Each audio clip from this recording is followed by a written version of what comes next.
Valerie, why are you sitting there? I don't remember inviting you. That's what she said to me when I attended Madeline's wedding. With a smug look on her face, Madeline continued, Get out of here! You unemployed loser! You want to embarrass me even more? Her words extinguished any remaining goodwill I had for her. Fine.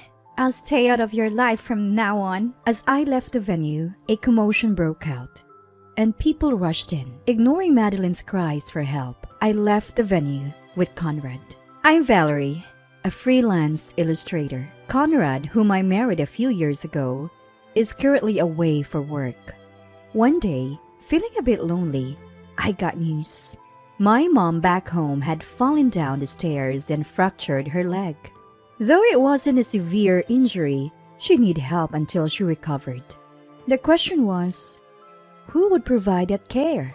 Dad had recently hurt his back and was using a walking stick, so he couldn't help Mom. I thought my sister Madeline, who lives at home, could take care of her, and I'd help on weekends. But Madeline said, It's just a fracture. She can walk. She doesn't need care. She's always been insensitive. She never lends a helping hand and often makes insensitive comments. I couldn't trust her to take care of Mom. So I decided to move back home to care for Mom while Conrad was away. My parents were thrilled, but Madeline wasn't. Why are you back? You're in the way? Every time we crossed paths in the kitchen or living room, she glared at me. Whether she's always seen me as an enemy or is jealous, I don't know. But dealing with her is a hustle, so I ignore her. Still, she continued to harass me. I took over the household chores for Mom, but Madeline complained about my cooking and even threw laundry into my room. Childish. But I said nothing. 2 weeks after I moved back home, Madeline knocked on my door. I opened it, wondering what was so important. Aren't you going to work? Work? You never leave the house except for shopping or the hospital. You're not working, are you? I explained that I'm a freelance illustrator and work from my laptop, but she didn't get it. So you're saying you draw pictures on your laptop and make money? That's no different from being an unemployed shut-in. Having an unemployed person in the house is the worst. She stormed back to her room, stomping her feet. A few days later, Madeline said, I want you to meet someone. Wait in the living room. We waited as instructed, and she brought in a tall, slender man with a youthful face. The mole under his left eye seemed to highlight his youthful appearance. Nice to meet you all. I'm Rodney, Madeline's fiancé. Thank you for making time for me today, the man said, extending his hand for a handshake. Caught off guard by the unexpected guest, my parents and I returned the greeting. Nice to meet you. We hadn't known Madeline had a fiancé, and it seemed neither had our parents. We exchanged puzzled glances as we listened to their story. I met Rodney at work. He is a very sincere, capable, and wonderful person. Madeline gushed. Madeline, don't flatter me too much. You're making me blush. Rodney chuckled.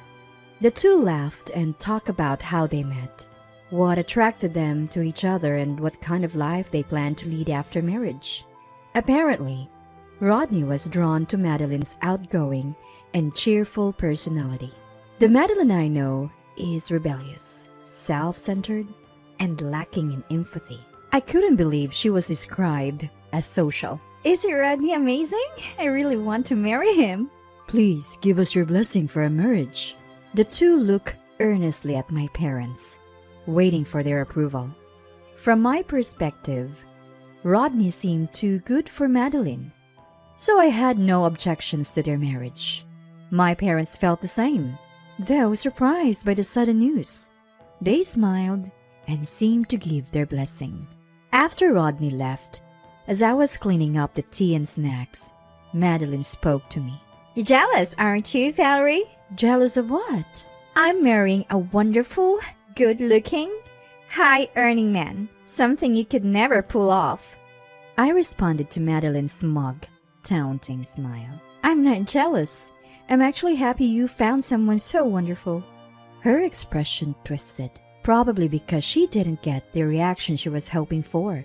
She sighed dramatically and said, The snacks you served Rodney were so cheap. Couldn't you have prepared something more upscale? Oh, but you're unemployed, so you can't afford. If I knew you were bringing your fiancé, I would have prepared something appropriate. Oh, you should have sensed it from my happy vibe lately. I really hate how you can't read a room. Looking at Madeline, I wondered how long a marriage with her could last. I felt concerned for Rodney. That night, as usual, I called Conrad. It's a daily ritual. I get lonely easily, and hearing Conrad's voice helps me cope. I told him about Madeline bringing her fiancé. Wow, Madeline has a fiancé? That's great news. Yes, his name is Rodney Bland. He seems too good for her, actually. As soon as I said that, Conrad's tone changed. Wait, did you just say Rodney Bland? Yes, why? Is something wrong? Conrad then accurately described Rodney's appearance, demeanor, and the mole under his left eye. As I expressed my surprise, Conrad continued in a serious tone. Valerie, you need to tell Madeline to reconsider marrying Rodney. He's a scum artist. What? Are you serious? Rodney used to work under Conrad. He left the company a few years ago because he had been scamming multiple women out of their money and then disappearing. Conrad had been searching for him but couldn't find him. I stopped Conrad from contacting the women who had been scammed. Let's be sure it's him first. I'll get a photo of Rodney from Madeline and then you can confirm. All right. The next day, I asked Madeline for a photo of Rodney, saying I'd draw a caricature for their welcome board. She complained but eventually gave me the photo. When Conrad saw it, he said, That's definitely him. "The scum artist Rodney. Convince her to reconsider before she loses any money." I was planning to do that anyway. Madeline may dislike me, but as her sister, I want her to be happy. Still, as Madeline's older sister, I think it's natural to want Madeline to be happy. I immediately told Madeline the truth about Rodney. She didn't believe me. You're just jealous and trying to ruin my fiancé's reputation. I'm not. Conrad told me about him. You should really reconsider. You won't be happy. I tried to persuade Madeline almost every day, but she got angry and stopped talking to me. I even asked my parents to talk to her. But when she found out it was for me, she started harassing me more. She'd burst into my room yelling, Get a job, you unemployed loser! Or knock loudly on my door to disrupt my work. My parents and I tried to warn them, but they didn't listen, saying, It's the unemployed's fault for not working outside the home. When the neighbors complained, they stopped making a fuss, but they didn't stop harassing me. My patience and goodwill as her sister were gone. Some might say, she's your only sister. You should try harder. But there's nothing more I can do for someone who won't listen and harasses me. However, there is nothing I can do for her who has not listened to me at all and has been harassing me excessively. I gave up on convincing Madeline and decided to consult with Conrad and my parents about taking action. On the wedding day, I brought a nominal wedding gift and headed to the venue. The venue was incredibly lavish and the food was extravagant. Madeline's friends and relatives were already there enjoying the feast.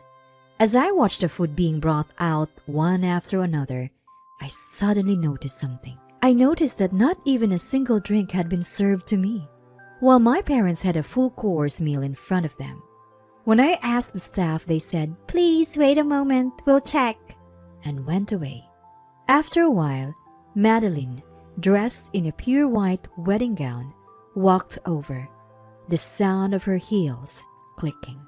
Valerie, why are you sitting there? I don't remember inviting you. What? Not just me, but my parents, the guests, and the staff all looked at Madeline in surprise.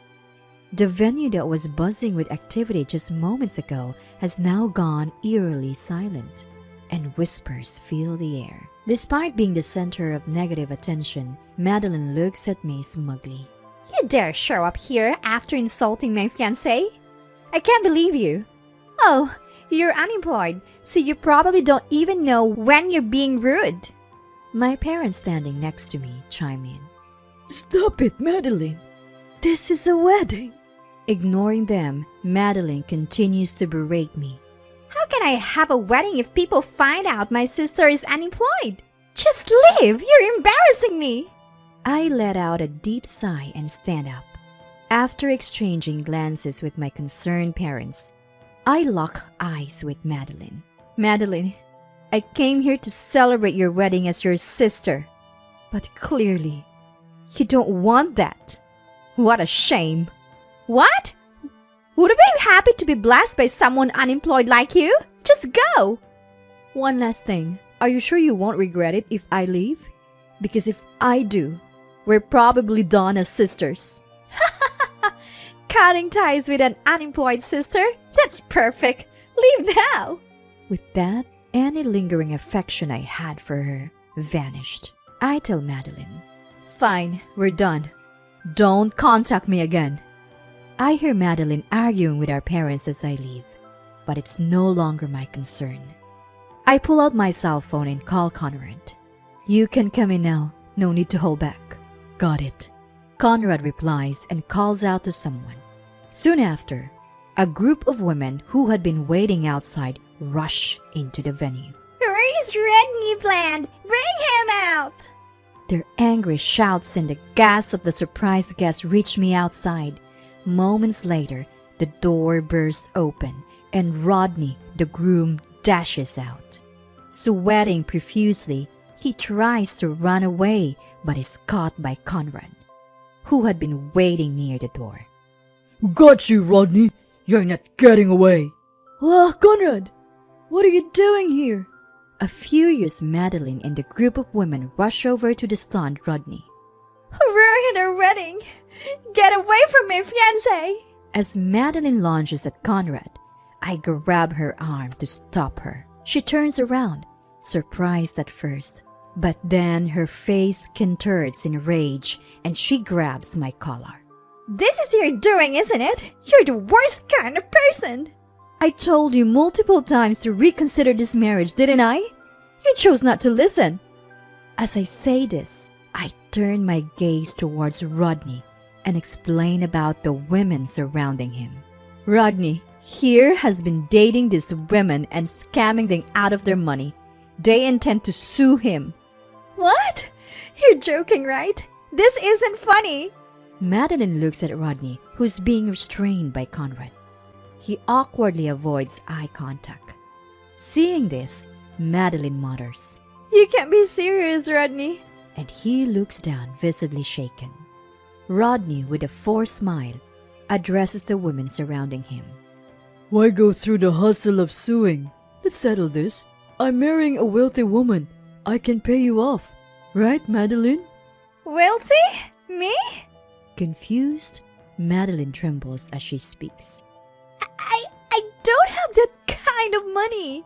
What? I lied about being wealthy so I can't pay any settlement or severance. What? Then what about the $20,000 you've been giving me? That was for our wedding. You said to leave it to you, so I did. You didn't spend it, did you? I blew through that $20,000 in a day. What? Are you kidding me? Give it back! My $20,000! Everyone present is dumbfounded by their exchange. Rodney, who scammed women for money, and Madeline, who lied about being wealthy to marry him. Maybe they're a match made in heaven. The guests, who had gathered upon hearing the commotion, react in various ways, some whispering, others watching in disbelief. After arguing with Rodney for a while, Madeline notices the attention and starts yelling. What are you looking at? Leave! The wedding is over! Just leave your wedding gifts and go! She orders the staff to remove the guests, then rushes over to me. Valerie, you were right. If I had listened to you, I wouldn't be in this mess. I'm sorry. Please help me. Your demeanor doesn't suggest she's truly sorry. She's just trying to salvage the situation. Conrad, who has returned to my side, silently shakes his head. I nod in agreement, shake off her hand, and say, I told you we're done. We're strangers now. I won't help you. What? What are you saying, Valerie? You're abandoning your only sister? I don't have a sister anymore. Goodbye, and let's never cross paths again. Wait! Valerie! Valerie! Valerie! Ignoring Madeline's calls, Conrad and I leave the venue. Later, I hear from my parents about Madeline and Rodney. Madeline was disowned and kicked out of the family home. She moved in with Rodney since they were already legally married. Rodney, who was sued by the women, had to take out loans to pay them off. Their marriage fell apart due to financial strain, and they divorced. Both are now destitute. About 6 months after Madeline's wedding, my mom's fracture healed and life returned to normal. My remote assignment ended, and I returned home, occasionally visiting my parents. A year later, Conrad and I were blessed with a child. With help from our parents, we're living happily with our new family.